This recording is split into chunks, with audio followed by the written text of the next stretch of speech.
um, it becomes like the cop shows where they got the big wall and they're trying to piece together the crime and they've got all these papers everywhere scattered. There's no solving this mystery. You're just scattered.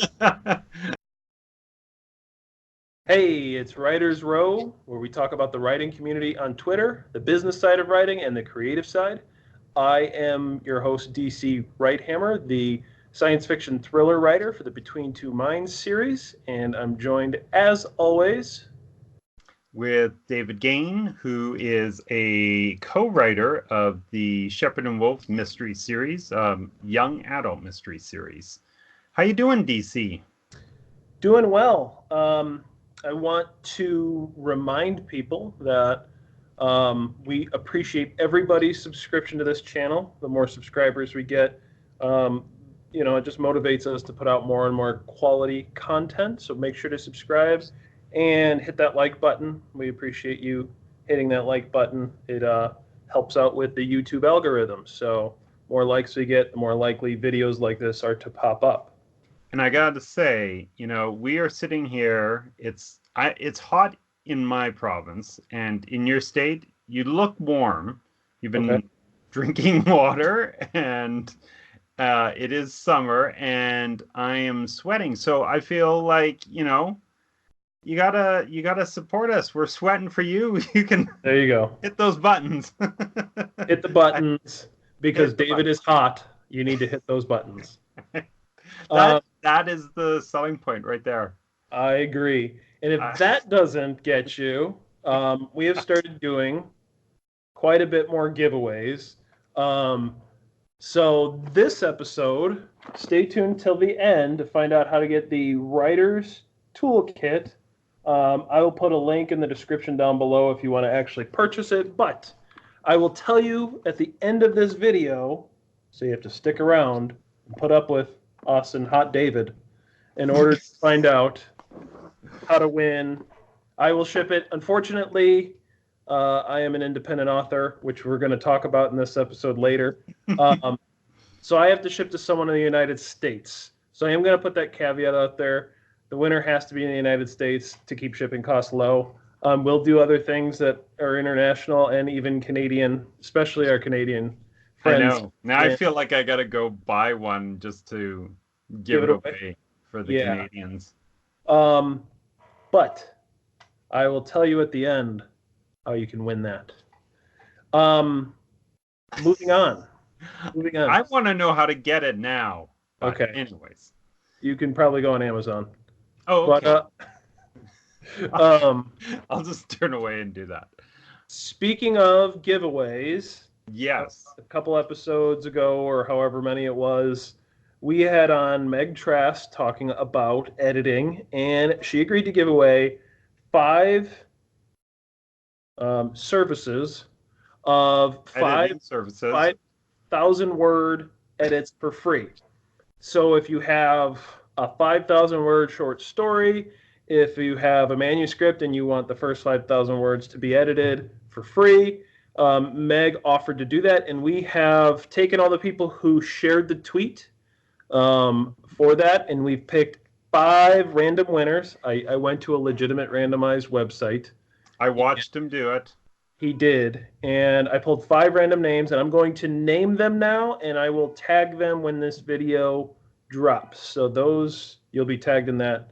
And so those winners are, in the order that they were pulled randomly, Coach K's, I believe he goes by Joe K. You were the first winner of a 5,000 word edit by Meg. Stony D. Everyone kind of knows Stony D now. He's always out there doing inspirational posts and things like that. He won a 5K edit from Meg. Travis Bourne won a free 5K edit from Meg. Let's see. Every writer, I believe his name is Richard Edwards. He won a 5K edit, 5,000 word edit. And finally, Nadine Kimmage also won that. We will tag all those people when this episode drops, letting them know that they won the prize, the prize for themselves, singular prize for each one, plural prize for them all together. So, yeah, thank you all for supporting the channel and it pays off. We're trying to give back. You support us, we can help support you by doing giveaways and things like that. So we appreciate you retweeting. And if you've watched any bit of us, we appreciate all that. So thank you for that. That was very well done, DC. Thank you. I try. That's good. What are we talking about this episode, David? Well, it's Writer's Row, but we're actually talking about all the things that writers have to do, especially independent writers, that they have to do besides writing. And we assembled a list here, and you got a little stressed just writing down the list, I feel. Yeah, no, the anxiety as the bullets kept coming. It was like a machine gun of a bulleted list just shooting at me as I just read through it. And if it's overwhelming to read that list, just think about living it, trying to make it even if it's just a side job for you, it's something you do outside of a full-time job. That's tough to do. If it's your full-time job, I think that I still feel like there's just a lot on this list, and we're going to get into it here in just a couple of minutes. And it really puts into perspective what it means to be independent, what it means to be an author in today's day and age. And I said that phrase, and I hate that phrase, but I said it because today's day and age is today's day and age always. But anyway, I digress. So let's get into the list. Let's start talking about all of the things that are not writing. So we have. I just want to say, I'm not even sure that we got everything. We didn't. So and so I want to challenge people. We're going to list these things verbally. We're probably not going to have fancy lists on the screen because reasons, but things that come to your mind that you do as an independent author or your friends do, things you know, if we miss it, put it in the comments down below. We want to get a really long list of considerations, things for people to think about. So make sure to do that. Keep us honest. Also, I want to say that this is a really good episode for people who are just getting into writing and are thinking of doing an independent path, just so you know what things you need to keep in mind or consider when you make that commitment as well. So it's either a really good episode, so they know what they're getting themselves into, or it's a really bad episode because then they run screaming because they know what they're getting themselves into. Never become an independent author. So okay, yeah. Go ahead. Let's get into this. Okay, so what do you want to start with? I feel like marketing. Let's just jump right into the guts of it all. Sure. Because we're doing one of those things right now that we've added to the list. So for example, let's say you've got your books, so you want to have a place for people to find them. So you've thought, oh, let's do like a blog or even a website where you can list some of your books, maybe some of your thoughts about writing, and it seems like such an innocent, simple idea. And then it becomes more, right? Yeah, I mean, I've talked about it on older episodes, but I put my head down, wrote for 3 years, even went through the self-publishing process, and I had no marketing plan whatsoever. Like, not like my family and friends, and I actually hit quite a bit of them, more than like I hit a lot of them really quick, really right after publishing. After that, like I didn't know where to begin. I'm still learning to this day. I feel like I have a much better understanding of it. But yeah, marketing, building a brand. We did a whole episode on building a brand. I had no clue about that, and I think it can be as time consuming as the writing itself if you want to do it well. Okay, so let's start with it. A lot of people probably should have like a website or some sort of place on the internet that's not social. We're going to talk about social right away, where you come in and you just want to inform your readers or people who are interested in you about where to find you, or what books you are writing, and who you are, and those kind of things. And also, and this is the trouble, is that you start into one thing and then you think of a bunch of other things, like, the events that you're possibly doing, which we're going to talk about, where to find you in that way. If you are selling the books directly to your readers, then you have to set that up on your website.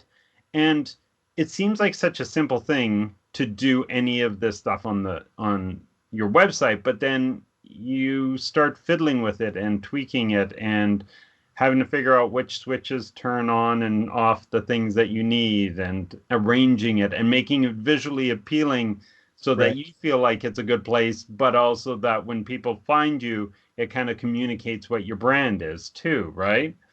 Well, I think for the average independent author, I mean, I think it's changing, but I think in general, most don't know how to build a website. Actually, I think it is changing. I think more and more people, it's getting more accessible and more easy. It's more like drag and dropping and like things like that. But in general, building a professional modern website, I think, is beyond the capability of most general people. Do you think that? I disagree with that. I think there's a lot of platforms out there that make it a lot easier for you to do that.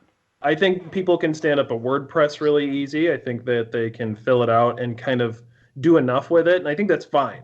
I think the problem with that, and I think this is something else we do as independent authors, is you might compare that then to somebody who does have more of a polished website, and you're like, geez, that's one more thing I have to think about. If I want to take my website to the next step or the next level and get a store on there, or get, you end up like sending an email here and contacting this vendor, and you have to add this plugin, and you have to upgrade the website if you want to be able to do XYZ on the website, and that's this many more dollars. And now you're thinking, how many books do I have to sell to cover the cost to add that? I'm going to disagree with that, because, if you wanted to do something really basic, you could do something, say, on Tumblr, which is all free. And I think you can export out of that still if you decide, hey, I don't like Tumblr, and you want to go to WordPress or whatever. So there's that. Wix offers free services, but there's a lot of their branding on there. And then you can do paid platforms with, say, I always forget the name of it. Foursquare? Is it Foursquare? What is it called? Just like Squarespace? Is that it? Squarespace. That's why I always screw it up. I don't know why. I can never remember the name of it. Anyways, so Squarespace is another one. And then, WordPress. And then there's so many other ones. But I personally think it's quite easy to set up a website. It may not be the best or fanciest, but at least if you can get something up and running and everything, and then doing that comparison to other people, and then you're like, oh man, I gotta improve it, then that can take you down a rabbit hole. But, and you know what, so I'm looking at our list, and there's so much here. Okay, so the other thing that we might as well talk about, it is the thing that brought us together, Twitter. That can eat up so much time, because a lot of people say that if you want to, make connections, if you want to sell books, got to get on Twitter, because that's where the writing community is. And just doing that in itself, I find, well, there's two parts of it to me. There's the actual getting on there and spending the time and interacting with people and communicating and responding and replying and everything like that. But then there's also just the little tweaks that I found take up time. You'll suddenly be a time waste when you're like, oh, I got to look at my profile and adjust my photo, and I should have a better banner background that promotes my books, and so you got to figure out how to do that.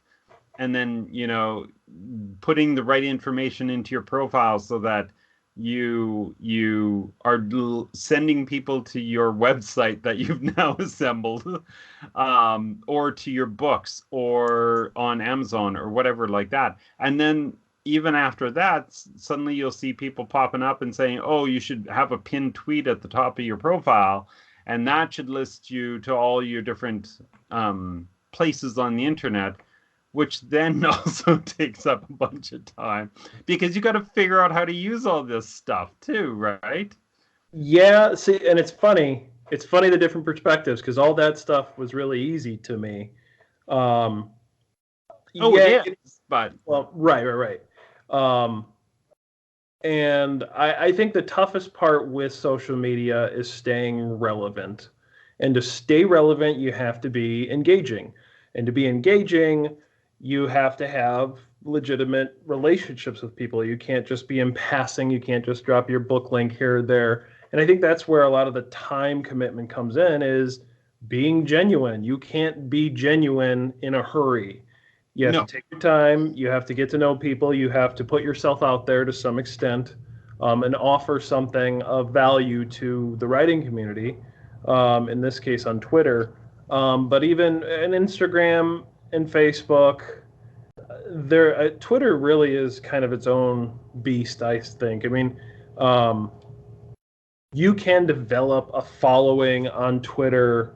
I won't say it's easy, but um, by making yourself available, by offering services, by doing things like that, people tend to start see those things. They really kind of see who you are and what you bring to the table. And if that's genuine, they gravitate towards it. And if it's not, not so much.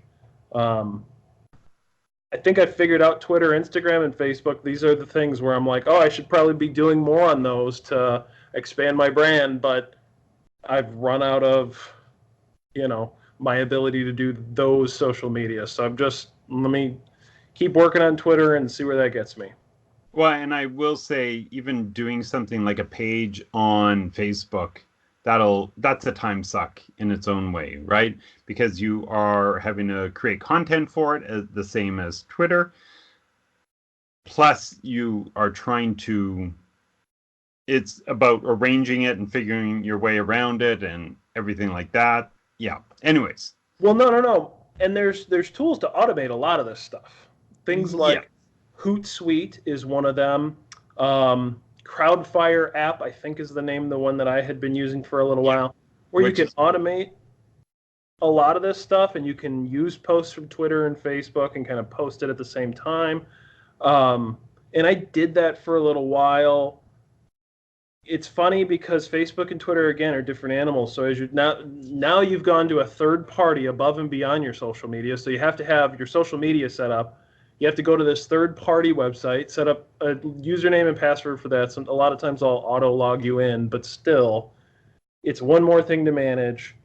Yeah, you schedule it. It's somewhat set it and forget it, but it just is another thing. It's another thing. Yeah, and you can get good at it, and I bet you there are people out there that are good at it. But then once you start, fantastic people out there, right? But once you start scheduling all that, you lose some of that authenticity, and I think that's where it kind of turned me off too. It's not just the time suck, but it's also it's affecting my brand. My brand should not just be auto post or robo post or things like that. The occasional ad here or there, great.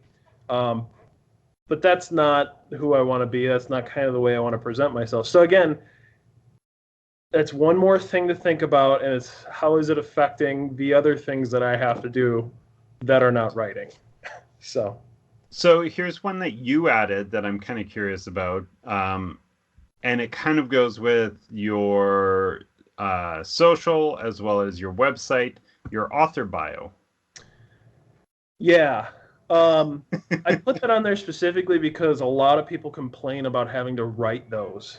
That a lot of times writing is a very outwardly processed. Let me get the things out of me and onto the page. Let me write my stories, and let me not worry. I want the focus to be on me as sort of a writer-author, but how do I encapsulate who I am in a short paragraph? How do I put that out there? And so you see a lot of people who kind of swing and a miss on their author bio. It's just kind of like, I am a person and I live here and I do things. And that's fine. It sort of checks that box. And not everyone's going to be an expert on everything. But I think a good author bio can inspire your audience, I think. And it should be different depending on where you're at. And so now you have multiple author bios to manage. If you're local, you want to emphasize how you're a local writer. If you're not local, you want to emphasize how,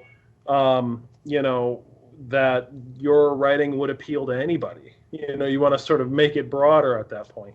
And again, this is writing. It's not writing the books. It's not writing the things that you actually want to sell. But these are things you need to do. You have to have an author bio in order to, for people to know who you are. You're not just a name on a book.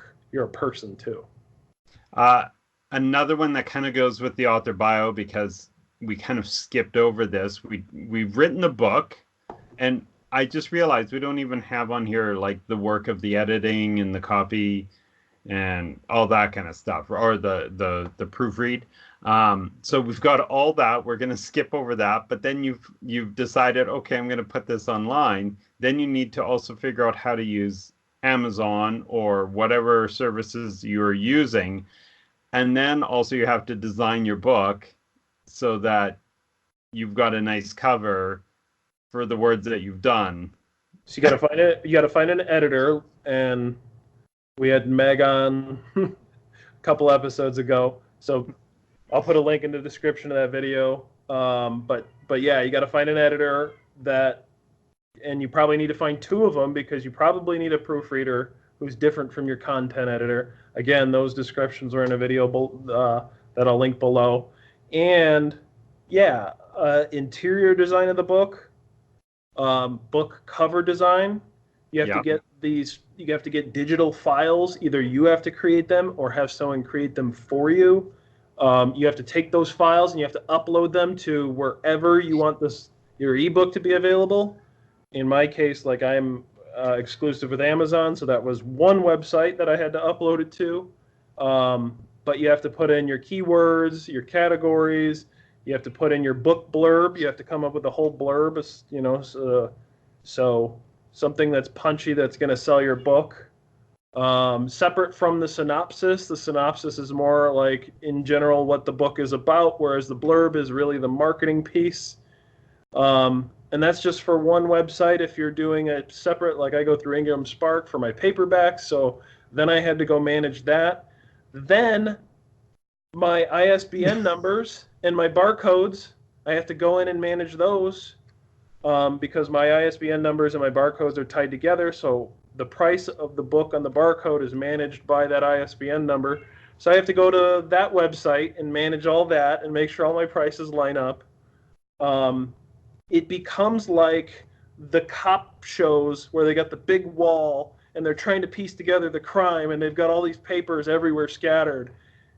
There's no solving this mystery. You're just scattered.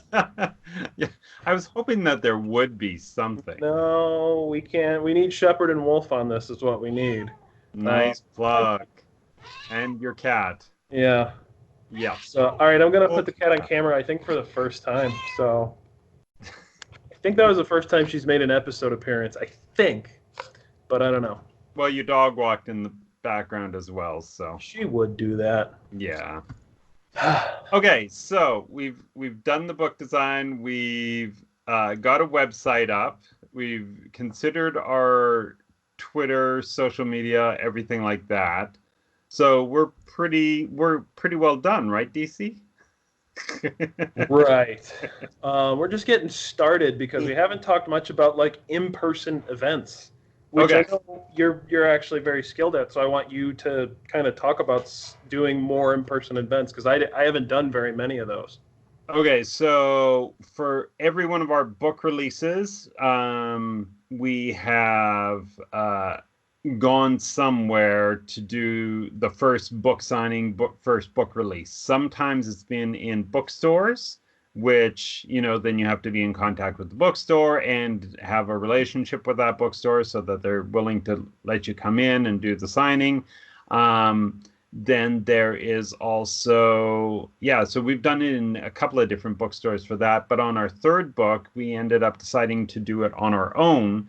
So we had to arrange like we went around and we're looking for a coffee shop and that kind of thing. We wanted a coffee shop that would allow us to bring in donuts because that's a central food source in our series. So that in itself took a lot of time. And then finally we actually did the book signing pop-up, which now that we're into it, we've got the rhythm to it, right? Like we've got a banner. So I was looking for my banner somewhere down below my desk. But we've got like a checklist of banner and cash box and a float and the chairs and the table and the tablecloth. And it sounds stupid, but it's what you have to arrange all that and have all the stuff there. And we've got crates now that we carry around to all our pop-up shops, which is in its own way the same thing, but we do those once a month. So that's still going and arranging that. That's where having a writing partner helps because I just dump it on her. You need to have cash for change if people are paying. Your float. You need to go to the bank and get small bills to be able to give change if people are purchasing the book. If you want to take credit card payments, you need to find a credit card swiper, through Square or Stripe or whatever. Yeah. PayPal here is what I got. Yes. And you need to sync that with a device, whether it's a phone. I've seen people bring tablets. I've seen all that. You need to decide you should probably bring a way to contact these people and incentivize it to some extent. Like if you want to do an email list, we forgot the email list, the newsletter. Oh my gosh. I can't stand newsletter or email list because I'm terrible at it. But that's MailChimp. I went through MailChimp, but there's a lot of them that provide it. That's another website with another login with new things to learn and build content on that. On the top, just like a collection of all the Kunis and Gane things that I have to go and click on and do. I actually brought a tablet to a book signing I did, and then the only thing on the tablet was the ability to sign up to my mailing list, which was really cool and helpful because people aren't like trying to log in. They're not writing something on a piece of paper that you can lose or you can spill water on, or then you just have to type it. If you have a tablet and you have an app that they can type their email right into, that makes things so much simpler. It sounds little, but we're talking about all the things you have to do. And if you have like a tablet or something that people can just type into and that part is done, you've got their email address, those little things are big wins. And then there's also, I'm going to actually try and arrange this a little bit better looking at our list of things here. There's also not only just the pop-ups and book signings, but there's also book talks. You can do book readings, contacting,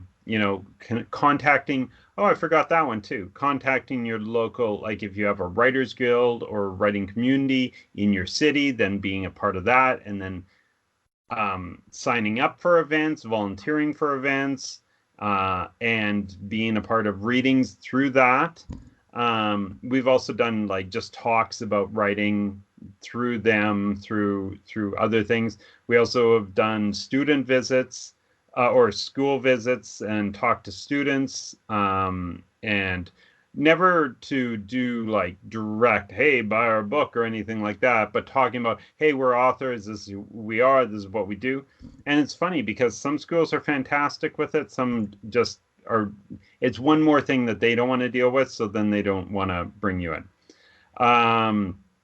There's television, radio, newspaper interviews that you can set up, which all are in their own way. You have to call them up and then arrange the time and going back and forth. And I shouldn't forget contacting book bloggers is a good one in there, where that's a whole art in itself because you're trying to find ones that work with you, not come off scammy or spammy and be sincere and honest, and then send them the email and then hope to hear back from them. And a lot of the best book bloggers are so overwhelmed with other people's books that they've closed their lists off for a long time. So then it's a lot of work to find very little return sometimes.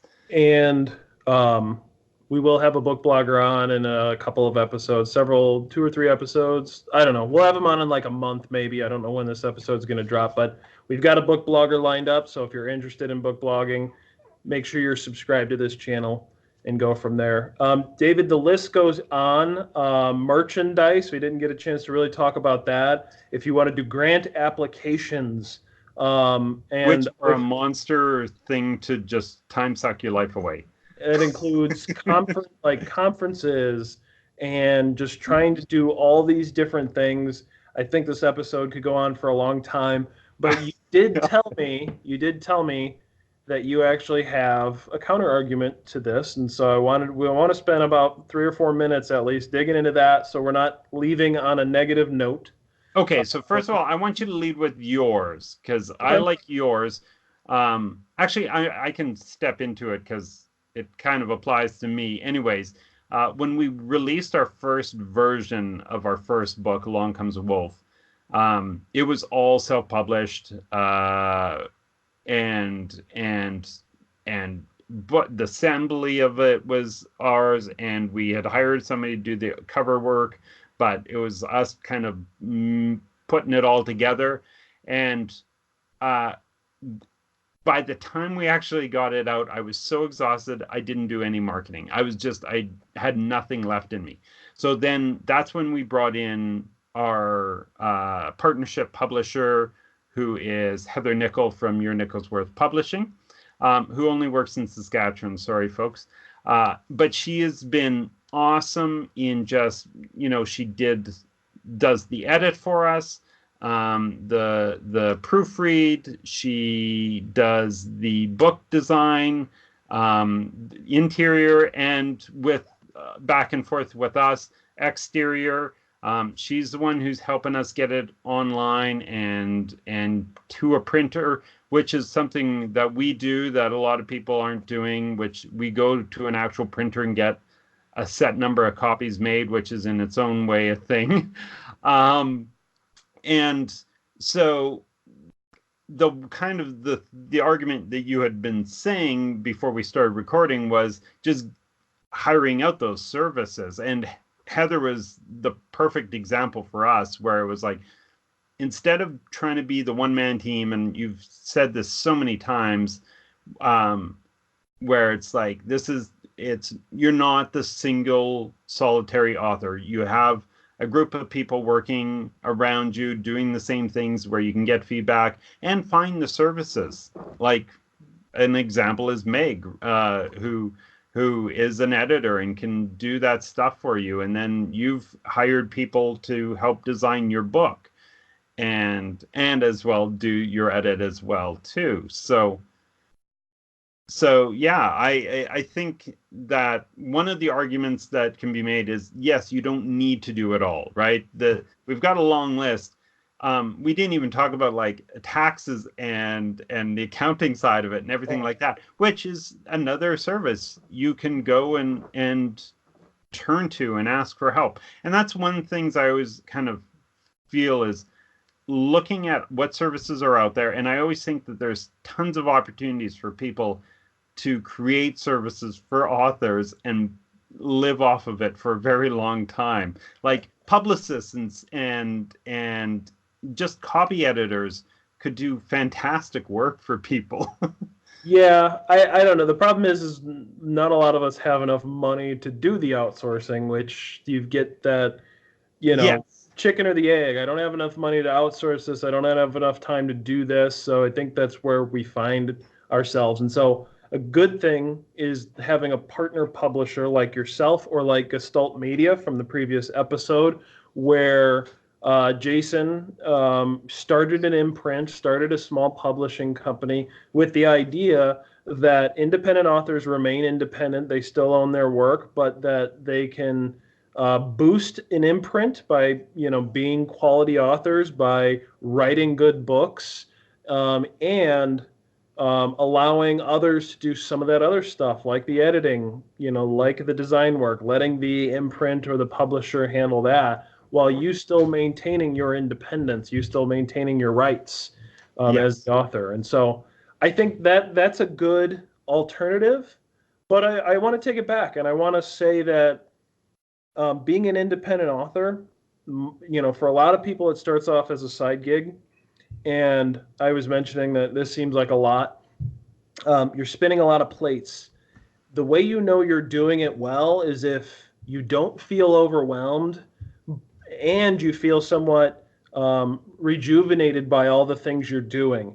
It's when they become stressful, it's when you feel like you're overwhelmed, that I think you have to figure out a better strategy.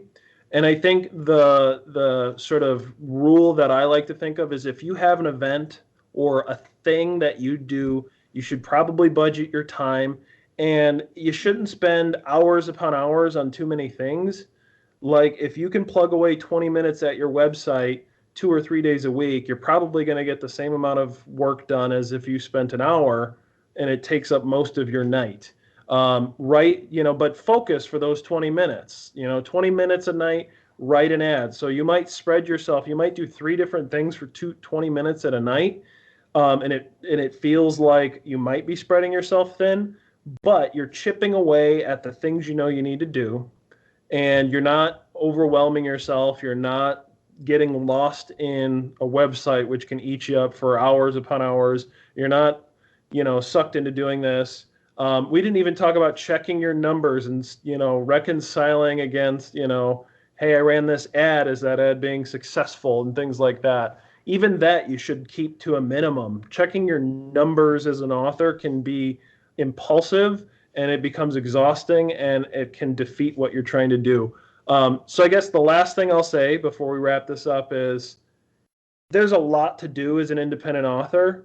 If it were easy, everybody would be doing it. Everyone would have the side gig of doing it. I think we put our heart and soul into our books. And if we really want to get them to a mass audience, there's a whole lot of work that goes into it, and it's well worth it.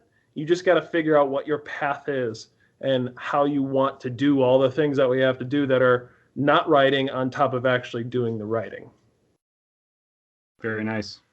So I think you have some something for a giveaway, some information that people are. Yes.